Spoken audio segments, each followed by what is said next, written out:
दोस्तों, इस वर्ष की जो होली है बेहद ही खास और बेहद ही सुंदर है। क्यों बेहद ही खास, बेहद ही सुंदर है, इसके पीछे का मैं कारण बताता हूं। क्योंकि दोस्तों, 24 मार्च को होलिका दहन, 25 मार्च को रंग उत्सव मनाएंगे और इस वर्ष बहुत बड़ा चंद्र ग्रहण है। और भैया, जब चंद्र ग्रहण लगता है तो होली का प्रभाव और भी बढ़ जाता है। जो लोग साधक हैं, जैसे कि तंत्र क्रिया जानते हैं, जो लोग जैसे मंत्र सिद्ध करना चाहते हैं, या फिर जो लोग जैसे कि अध्यात्म क्षेत्र से जुड़े हैं, उनके लिए चंद्र ग्रहण बहुत ही ज्यादा इस वर्ष शुभ रहेगा। 2024 में तो होली के दिन दोस्तों चंद्र ग्रहण है और चंद्र ग्रहण के समय अगर कोई भी क्रिया करते हैं, कोई भी उपाय को अपनाते हैं, या फिर कोई भी जो क्रिया होती है उसे अगर आप अपने जीवन में फॉलो करते हैं तो आपको जरूर लाभ मिलेगा। चाहे धन आकर्षित करने के लिए हम वीडियो में जो उपाय बता रहे हैं वो उपाय करें, चाहे दोस्तों आप जो है धन खींचने वाले यंत्र को भी इस दिन सिद्ध कर सकते हैं, मंत्र को सिद्ध कर सकते हैं। वीडियो में अच्छी से अच्छी जानकारी बताया हूं, तो इस वीडियो को ध्यान से देखिए, ध्यान से सुनिए, आपको समझ में आएगा। और दिन खोलकर आज सच्चे दिल से कमेंट बॉक्स में लिख देना राधे राधे, जय श्री कृष्ण, क्योंकि होली श्री कृष्ण को अति प्रिय है। चंद्र ग्रहण का सूतक काल का समय भी हम बताएंगे, तो वीडियो के अंत तक बने रहना।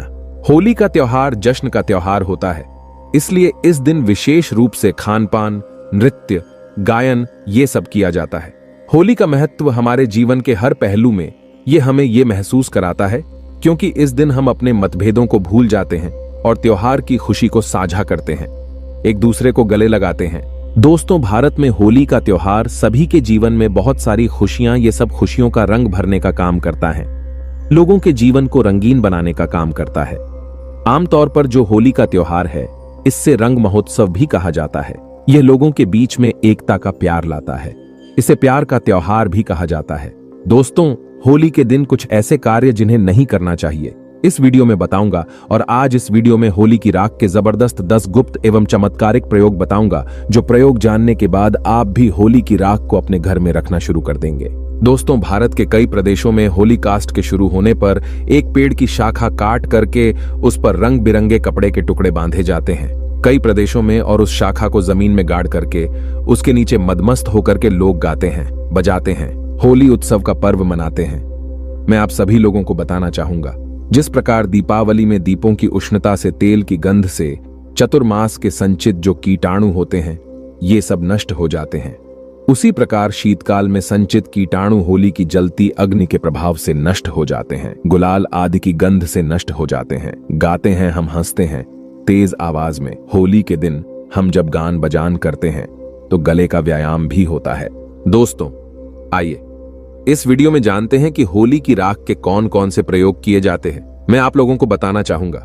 होली की राख का प्रयोग बताने के बाद यकीन मानिए आप भी होली की राख को रखना शुरू कर देंगे, और ये फिर कोई साधारण राख नहीं है। ऐसा माना जाता है होलिका माता को ब्रह्मदेव का आशीर्वाद प्राप्त था। होली चाहे तो किसी को भी भस्म कर सकती थी। अगर आप चाहे तो होली की राख को अपने घर में रखते हैं तो ये बड़ी से बड़ी आपके घर में किसी भी प्रकार की नकारात्मक शक्ति हो उसे भस्म करने का काम करेगी। चलिए इस समय आप लोगों को 10 गुप्त एवं चमत्कारिक प्रयोग बता दूं। इससे पहले आप सभी लोगों से निवेदन करना चाहूंगा, वीडियो पसंद आएगी तो वीडियो को लाइक जरूर करना और इस वीडियो को अपने फायदे के लिए पूरा जरूर देखना, क्योंकि दोस्तों अधूरा ज्ञान हमेशा खतरनाक साबित होता है। तो दोस्तों, यदि कोई व्यक्ति निरंतर बीमार रहता है और काफी दवा कराने के बावजूद भी रोग में कोई लाभ नहीं हो रहा है, तो होली दहन के समय देसी घी, 2 लौंग, 1 बताशा, 1 पान का पत्ता, इन सभी वस्तु को होली जलाने वाली आग में डाल देना है और अगले दिन होली की राख को रोगी के शरीर पे आपको लगाना है। तत्पश्चात गर्म जल से स्नान कराना है, तो इस उपाय से रोगी शीघ्र ही स्वस्थ हो जाएगा।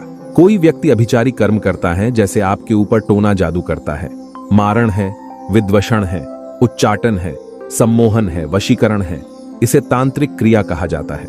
तो अगर कोई व्यक्ति आपके ऊपर में तांत्रिक क्रिया करता है तो आपको करना क्या है? होली दहन के समय में देसी में 2 लौंग, 1 बताशा, 1 पान का पत्ता, इन सभी वस्तु को होली की आग में डालना है और बोलना है कि हमारी ये समस्या दूर हो जाए, जैसे टोना है ये दूर हो जाए। इस प्रकार से प्रार्थना करनी है। इसके बाद प्रातः काल सुबह आपको होली की राख को लाना है और इसे पूरे शरीर पे आपको लगा लेना है और गर्म जल से आपको स्नान करना है। तत्काल आप देखेंगे आपके ऊपर में किया तंत्र विकार टोना जादू भूत प्रेत ये सब भस्म हो जाएंगे और आप स्वस्थ हो जाएंगे। यदि किसी माता बहन का पति दूसरी महिला के संपर्क में रहता है तो आप होली पर उपरोक्त सामग्री, जैसे अभी हमने आप लोगों को ऊपर जो सामग्री बताई है, उपरोक्त सामग्री आपको लेनी है और 7 बार होली की जलती आग की आपको परिक्रमा करनी है। परिक्रमा करते समय एक घूमती चक्र अपने पति का नाम लेकर के आपको आग में डाल देना है। अगर आप ऐसा करते हैं तो अगर आपका पति किसी दूसरी महिला के संपर्क में है, वो बिल्कुल ही वापस आ जाएंगे, उनके संपर्क को छोड़ देंगे। और हां, अगर आपको ऐसा प्रतीत होता है कि किसी ने आपके ऊपर तांत्रिक प्रयोग करवा दिया है, तो आप होलिका दहन के समय देसी घी में 2 लौंग, 1 बताशा, 1 पान का पत्ता, थोड़ी सी मिश्री, इन सभी वस्तु को होली जलने वाली आग में डाल देना है। अगले दिन होली की राख को चांदी के ताबीज में भर करके गले में धारण कर लेना है, तो तांत्रिक प्रभाव बिल्कुल ही निष्क्रिय हो जाएगा।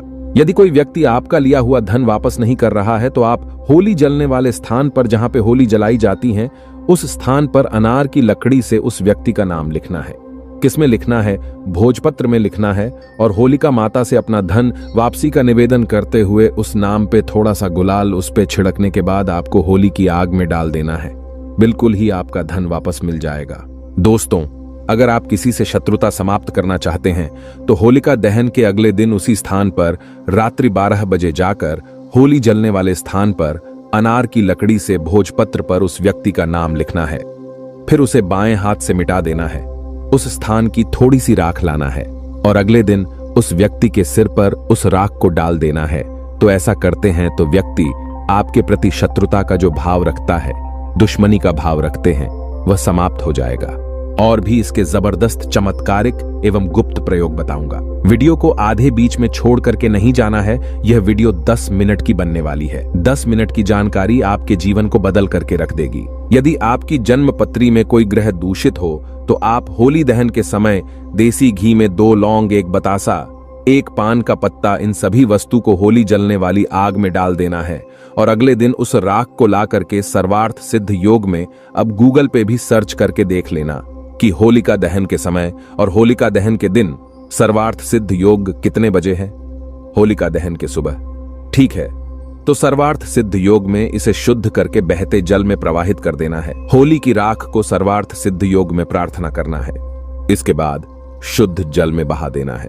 तो यदि आपकी जन्म पत्रिका में कोई ग्रह दूषित है, आपको नुकसान कर रहा है, नुकसान करना बंद कर देगा।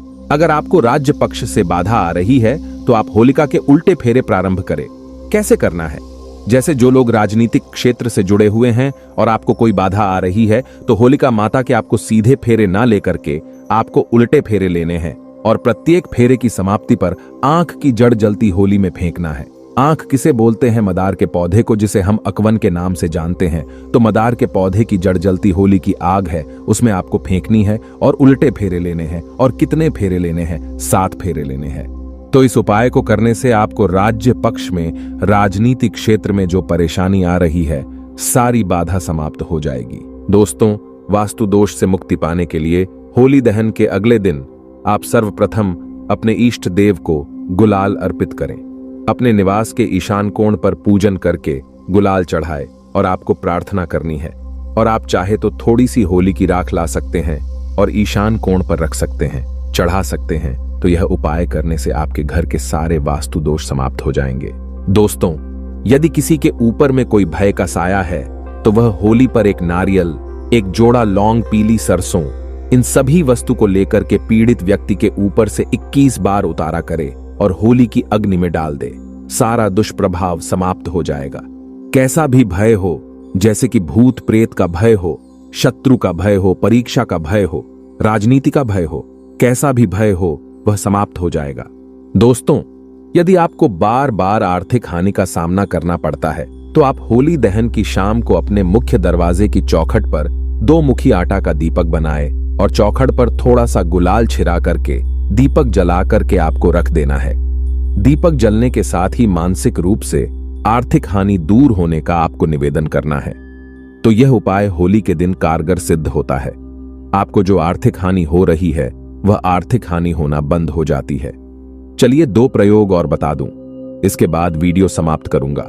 दोस्तों, किसी बालक अथवा बड़े को शीघ्र ही नजर लगती है तो होली दहन के समय देसी घी में 2 लौंग, 1 बतासा, एक पान का पत्ता, इन सभी वस्तु को होली जलने वाली आग में डाल देना है और अगले दिन होली माता को प्रार्थना करने के बाद होली की राख लाना है और इसे तांबे या चांदी की ताबीज में भर करके गले में धारण कर लेना है। धारण करते ही नजर दोष लगना बंद हो जाएगा। कोई कितना भी बड़ा तांत्रिक आपको नजर क्यों ना लगा ले, वह नजर नहीं लगेगी। और एक अंतिम उपाय बताना चाहूंगा, होली की राख का। दोस्तों, ऐसा माना जाता है होली की राख को लाल कपड़े में बांध करके, होली की थोड़ी सी राख को लाल कपड़े में बांध करके अगर आप अपने धन स्थान पर रखते हैं तो ऐसा माना जाता है ये धन की जावक को रोकता है, अर्थात आपके अत्यधिक खर्च को रोकता है, और ये धन की आवक को बढ़ाता है, अर्थात ये सभी ओर से धन को आकर्षित करता है, धन को खींचने का काम करता है। ऐसा भी माना जाता है नित्य होली की थोड़ी सी राख खाने से हमें अन्य प्रकार की जो व्याधि होती है, जैसे कि कोई रोग है, भयंकर रोग जो ठीक नहीं हो पा रहे हैं, ऐसे रोग भी ठीक होते हैं। और होली की राख का नित्य तिलक लगाने से अगर कार्य सभा में जाना हो या फिर आप जिस क्षेत्र में जा रहे हैं आप चाहते हैं कि उस कार्य में आपको सफलता मिले, तो होली की राख का तिलक लगा करके जाइए। होली की राख और सफेद चंदन दोनों को मिला लीजिए और तिलक लगा करके जाइए। उस क्षेत्र में आपको सफलता जरूर मिलेगी। अगर आप चाहते हैं कि लोग आपकी को माने, लोग आपके अनुरूप चले, आपके वशीभूत हो जाएं, तो होली की राख का तिलक लगा करके जाइए। लोग आपकी बात मानेंगे, आपके वशीभूत हो जाएंगे। तो आशा करता हूं कि होली की राख के जो 10 एवं जो गुप्त और भी इसके अनेक प्रयोग बताया हूं, वह प्रयोग आपके जीवन में कल्याणकारी साबित एवं मंगलमय साबित जरूर होंगे। दोस्तों, दम है तो होली के दिन रात 12 बजे इस पौधे को छूकर आ जाना है। छप्पर फाड़ धन बरसेगा। दुनिया का कोई व्यक्ति आपको धनवान बनने से नहीं रोक पाएगा। दोस्तों, होली के दिन ये 5 पेड़ जागृत अवस्था में होते हैं और एक पौधे को स्वयं भगवान नरसिंह ने, अर्थात स्वयं नारायण ने जब हिरण्यकश्यप का वध किया, असुर का वध किया, तो उन्हें आशीर्वाद दिया कि होली के दिन मैं तुम पर निवास करूंगा। दोस्तों, होली के पूर्व संध्या में होलिका दहन किया जाता है और इसके पीछे एक प्राचीन कथा भी है कि द्वितीय का पुत्र हिरण्यकश्यप भगवान विष्णु से घोर शत्रुता रखता था। उसने अपनी शक्ति के घमंड में आकर कि स्वयं को ईश्वर कहना अपने आप को शुरू कर दिया और अपने राज्य में घोषणा करा दी कि केवल उसी की पूजा की जाएगी और अपने राज्य में यज्ञ है, आहुति है, देवी देवताओं की पूजा करवाना बिल्कुल ही बंद कर दिया और संत पुरुषों को प्रताड़ित करने लगा। दोस्तों, हिरण्यकश्यप का पुत्र भक्त प्रहलाद भगवान विष्णु का परम भक्त था। पिता के लाख कहने के बावजूद भी भक्त प्रहलाद विष्णु की भक्ति में लीन रहता था। हिरण्यकश्यप ने अपने पुत्र को मारने की भी कई बार कोशिश की, कई बार योजना बनाई, परंतु भगवान स्वयं उनकी रक्षा करते थे। उसका बाल भी बांका नहीं कर पाया। असुर राजा की बहन होलिका को भगवान शंकर ने एक ऐसी चादर दी थी जिससे ओढ़ने पर अग्नि उसे जला नहीं सकती थी, और इसका नाम क्या था? होलिका। होलिका उस चादर को ओढ़कर प्रहलाद को गोद में लेकर के चिता पर बैठी थी। दोस्तों, दिव्य योग से प्राचीन समय की बात है। दिव्य योग से वह चादर उड़कर भक्त प्रहलाद के ऊपर आ गई और होलिका के ऊपर से निकल गई, जिससे भक्त प्रहलाद की जान बच गई और होलिका माता जल गई। होलिका दहन के दिन होली जलाकर के होलिका नामक दुर्भावना का अंत और भगवान द्वारा भक्त प्रहलाद की रक्षा का जश्न मनाया जाता है। चलिए दोस्तों, मैं आप लोगों को इस वीडियो के माध्यम से बताने का प्रयास करूंगा कि ऐसा कौन सा पौधा है जिसे होली के दिन आपको स्पर्श करके आना है, छू करके आना है, और इस पौधे को स्वयं नरसिंह देव ने आशीर्वाद दिया था। कैसा आशीर्वाद दिया था, थोड़ा सा कथा के माध्यम से बता दूं। दोस्तों, वीडियो में आगे बढ़ने से पहले, जानकारी बताने से पहले सभी लोगों से निवेदन करना चाहूंगा, अभी तक वीडियो को लाइक नहीं किया है तो वीडियो को लाइक जरूर करना, चैनल को सब्सक्राइब करना, साथ ही साथ इस वीडियो को ज्यादा से ज्यादा शेयर करना। स्माइल फैमिली एक यूट्यूब चैनल नहीं बल्कि आप सभी दर्शकों का परिवार है। आप हमारी वीडियो को देख रहे हैं, आप हमारे व्यूअर्स नहीं बल्कि आप हमारे परिवार का हिस्सा हैं। आप हमारे परिवार के लोग हैं। जो भी मन में डाउट है, जो भी समस्या है, जो भी प्रॉब्लम है, कमेंट बॉक्स में बिल्कुल ही पूछिए। ऑनलाइन आने पर हमारे द्वारा या हमारी टीम के द्वारा बिल्कुल ही आपकी मदद की जाएगी। और हाँ, कमेंट बॉक्स में ओम नमो भगवते वासुदेवाय नमः लिखना ना भूलना, और आप चाहे तो हैप्पी होली भैया भी लिख सकते हैं। तो दोस्तों, जिस पौधे के बारे में मैं बताने जा रहा हूं, इस पौधे को स्वयं नरसिंह देव ने आशीर्वाद दिया था। जब भगवान नरसिंह हिरण्यकश्यप को मार दिया तो देखिए, असुर रूपी हिरण्यकश्यप को मारने के बाद, क्योंकि भगवान ने नाखून के माध्यम से हिरण्यकश्यप को नरसिंह देव ने मारा था, और भगवान नरसिंह जी के नाखून में हिरण्यकश्यप को मारने के बाद असुर रूपी रक्त उनके हाथ में बहुत ही खुजली करने लगा। जब असुर रूपी रक्त उनके हाथ में खुजली करने लगा, प्रभु नरसिंह के हाथ में खुजली करने लगा, तो नरसिंह जी ने अपनी खुजली को शांत करने के लिए एक वृक्ष है, जिस वृक्ष पर अपने नाखून को गाड़ दिया। इससे नरसिंह जी की खुजली तो शांत हो गई, लेकिन वह वृक्ष दर्द से कराहने लगा और उस वृक्ष ने प्रार्थना की, भगवान आपने अपनी तो खुजली शांत कर ली, और ये असुर रूपी जो रक्त है ये हमारे पेड़ पे हम पर ला करके आपने छोड़ दिया है, इससे हम अशुद्ध हो गए, और हे प्रभु आपने जो नाखून गाड़ा है इसकी पीड़ा हमें दिन प्रतिदिन सताएगी, हमें इसकी पीड़ा सहन नहीं हो रही है, प्रभु आप हमें इस पीड़ा से मुक्ति दिलाइए। इस प्रकार से प्रार्थना करने पर उस वृक्ष की जब प्रार्थना सुनी तो भगवान नरसिंह ने उस वृक्ष को आशीर्वाद दिया कि हे वृक्ष, मैं तुम्हें आशीर्वाद देता हूं, जब भी होली का समय आएगा, होलिका के दिन और पूर्णिमा के दिन मैं तुम पर निवास करूंगा, और पूर्णिमा के दिन और होलिका के दिन जो होली जलाई जाएगी, होलिका के दिन उस दिन इस वृक्ष पर स्वयं भगवान नरसिंह माता पद्मा के साथ में अर्थात माता लक्ष्मी जी के साथ में निवास करते हैं। दोस्तों, ऐसा माना जाता है कि इस दिन अगर सच्चे मन से पूरे भाव के साथ इस वृक्ष से प्रार्थना की जाए, इस वृक्ष से निवेदन किया जाए, तो आपकी सभी प्रकार के पाप है, दोष है, कष्ट है, कलह है, उसे समाप्त कर देंगे। लेकिन इस वृक्ष को छूने से पहले कुछ नियम है, इन नियमों का पालन करना जरूरी है और आपको इसका 100% लाभ भी मिलेगा। दोस्तों, इस वृक्ष को छूने से पहले आपको अपने घर से एक नारियल लेके जाना है और 5 बताशे लेकर के जाना है। करना क्या है, आपको 5 बताशे लेने हैं और एक नारियल लेना है और एक लाल रंग का कपड़ा लेना है। लाल रंग का कपड़ा न मिल पाने पर आप जो है चुनरी भी ले सकते हैं। दोस्तों, एक नारियल को इस वृक्ष को भेंट करना है और 5 आपने जो बतासे रखे हैं उसे दोने में, या फिर आप जो पत्ते हैं आप उसमें डाल सकते हैं।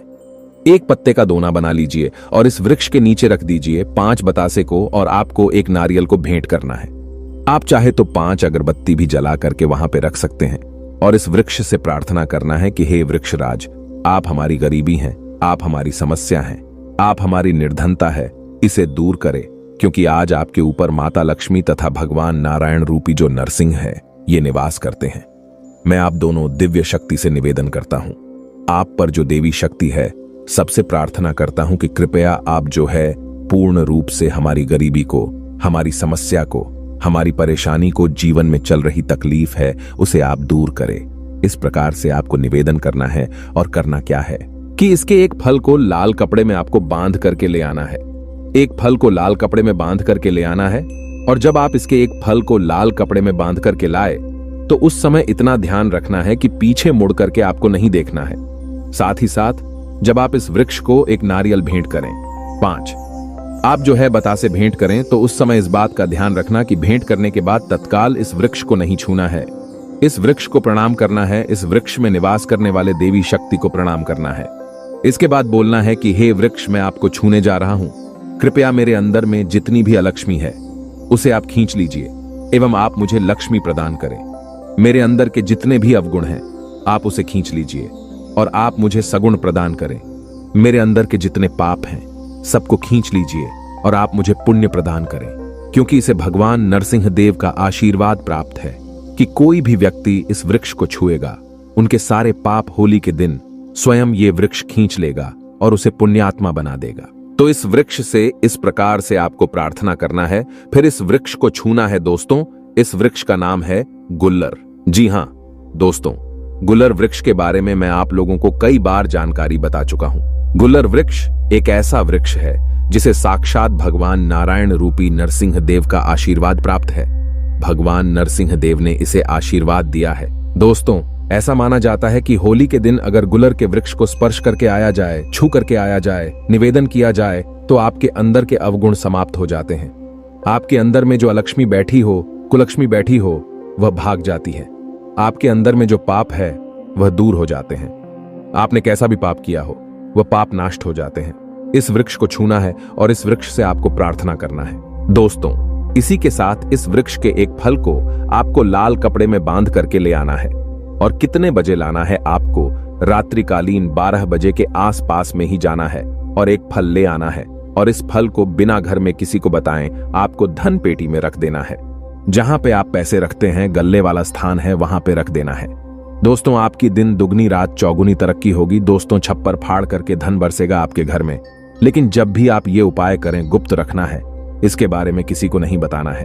देखिए, कोई भी उपाय करते हैं वह तभी फलकारी होता है जब किसी को ना बताएं। यहां तक कि आपको अपनी पत्नी को भी नहीं बताना है, यहां तक कि अपने बच्चे को नहीं बताना है। टोने टोटके की दुनिया में विश्वास होना जरूरी है और सबसे ज्यादा आपको गुप्त रखना जरूरी है। जो व्यक्ति जितना ज्यादा उपाय करता है, गुप्त रखता है, उसे उतना ही ज्यादा लाभ मिलता है। और खास करके इसमें विश्वास होना जरूरी है। विश्वास है तो पत्थर में भगवान देख सकते हैं, विश्वास नहीं तो आपके सामने में भगवान खड़े हैं, वो भी पत्थर तुल्य होते हैं। तो दोस्तों, ये उपाय जरूर करिए, आपके जीवन में परिवर्तन आएगा। आपकी सभी प्रकार की मनोकामना पूर्ण होगी, आपकी गरीबी मिटेगी। वीडियो का अंत तक जरूर देखना। दोस्तों, आगे बढ़ने से पहले कमेंट बॉक्स में जरूर लिखें जय माता दी, और हमारे चैनल स्माइल फैमिलीज को सब्सक्राइब करके इस बेल आइकॉन को जरूर दबाइएगा।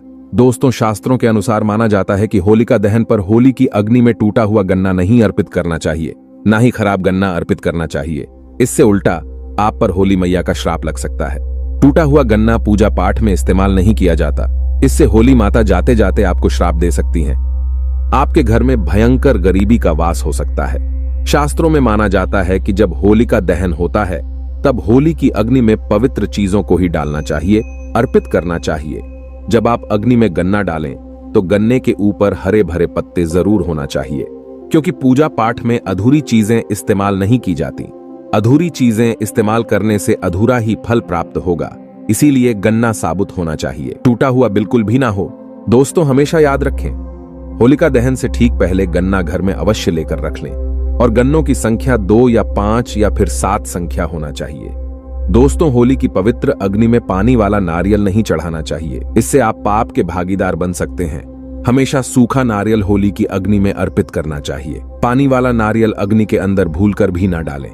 होलिका दहन में सूखा नारियल ही डालना चाहिए, जो हम आपको दिखा रहे हैं। इस नारियल को अग्नि में डालने से पहले इस पर पूरे परिवार का हाथ अवश्य लगा लें। इससे होली माता जाते जाते आपको धन से मालामाल तथा आपकी गरीबी को साथ ले जाएंगी। पानी वाला नारियल आप पूजा के दौरान फोड़ सकते हैं, लेकिन अग्नि में कभी मत डालना। दोस्तों, सूखा नारियल अग्नि में डालने से होली माता आपकी सभी परेशानी को अपने साथ ले जाती हैं और अग्निदेव भी प्रसन्न हो जाती है। माना जाता है कि होली माता को घर का भोग अति प्रिय है।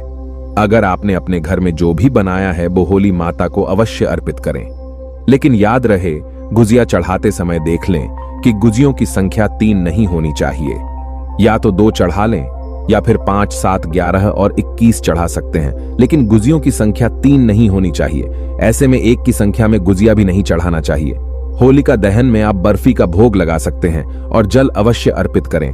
होलिका दहन में गाय के गोबर से बने उपले या यूं कहें तो बलकुड़ियां अक्षय चढ़ाना चाहिए।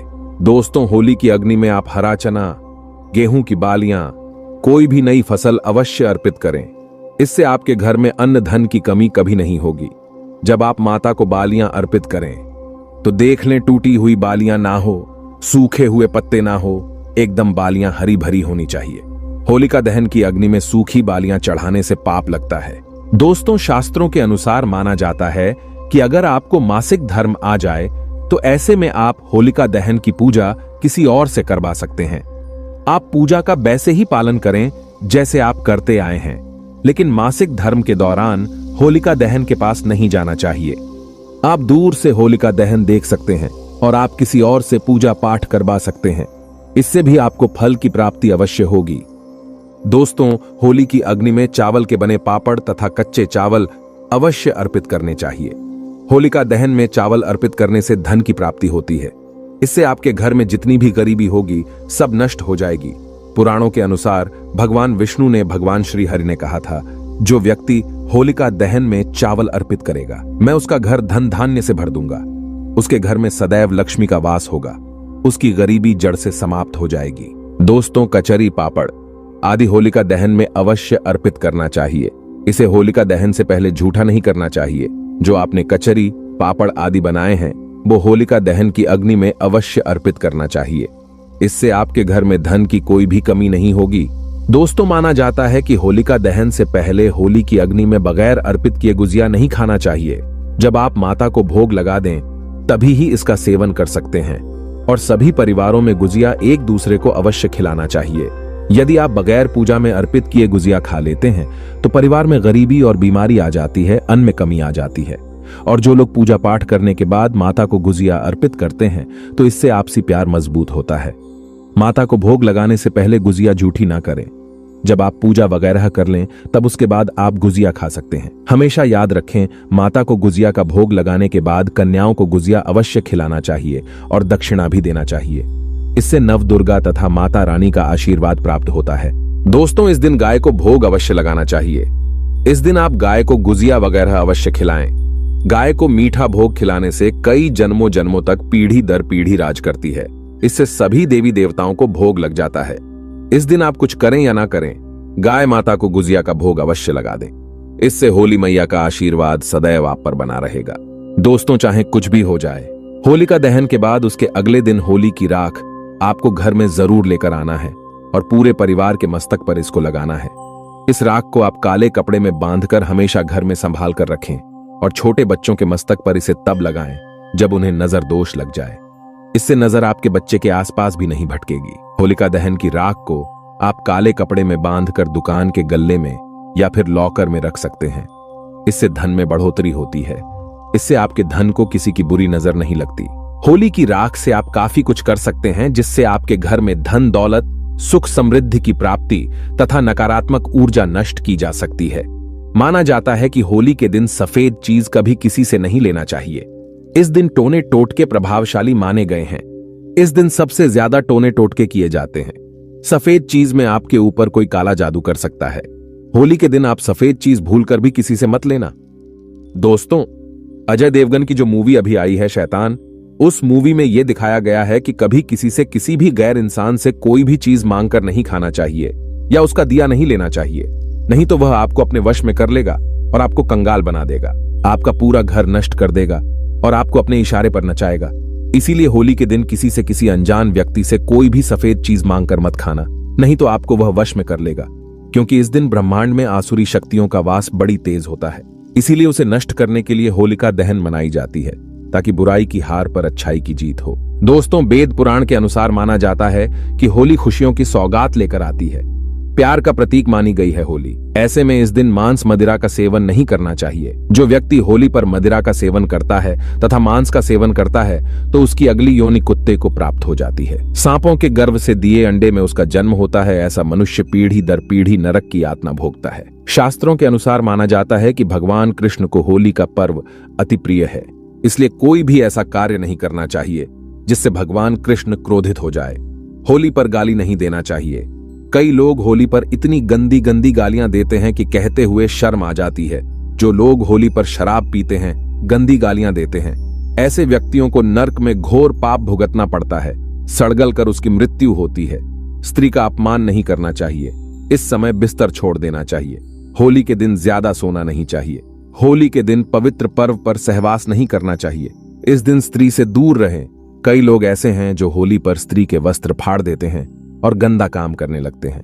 शास्त्रों के अनुसार माना जाता है कि साक्षात वृंदावन में हर कण में, भारतवर्ष में राधा रानी साक्षात प्रमाण सहित होली खेलने आती हैं। राधा कृष्ण होली खेलते हैं। इस पवित्र त्योहार को, इस पवित्र लम्हे को अपवित्र ना करें। अगर आपको स्वर्ग में जाना है तो होली स्वर्ग की तरह ही खेलें। होली बहुत ही पवित्र और शुभकारी मंगलकारी पर्व मानी जाती है।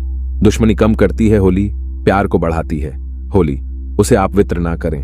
कई हजारों वर्षों के बाद हमें होली प्राप्त हुई है, जिसमें दुखों का नाश होता है, गरीबी का नाश होता है। होली को अपवित्र और गंदा मैला ना करें। इससे भगवान कृष्ण भी रोते हैं। जब कृष्ण रोते हैं तब धरती पर प्रलय आई है। इसीलिए उन्हें प्रसन्न रखें। इसी में ही मानव जाति की भलाई है। भगवान जब प्रसन्न होते हैं आपके द्वारा सुखमय होली खेलने पर, तब वर्षा होती है, खुशियां आती हैं। अन्न धन की देश को कमी नहीं होती। देश भूखा नहीं सोता। इसलिए सुखपूर्वक होली खेलें। प्राणों के अनुसार माना जाता है कि इस दिन होली अवश्य खेलना चाहिए। होली का रंग कई नकारात्मकता को अपने आप नष्ट कर देता है। इसीलिए जो व्यक्ति सच्चे दिल से होली खेलता है उसके ऊपर होली मैया का आशीर्वाद सदैव बना रहता है। होली एक पवित्र त्योहार है। इसे अपवित्र करने वाला व्यक्ति सदियों तक कृष्ण भगवान के श्राप का भागी बना रहता है। इसीलिए होली का पर्व सच्चे दिल से तथा सच्ची श्रद्धा के साथ ही मनाना चाहिए। दोस्तों, सच्चे दिल से कमेंट बॉक्स में लिखे जय श्री कृष्ण। भगवान कृष्ण के लिए एक लाइक तो बनता है। होली की हार्दिक शुभकामनाएं। हैप्पी होली।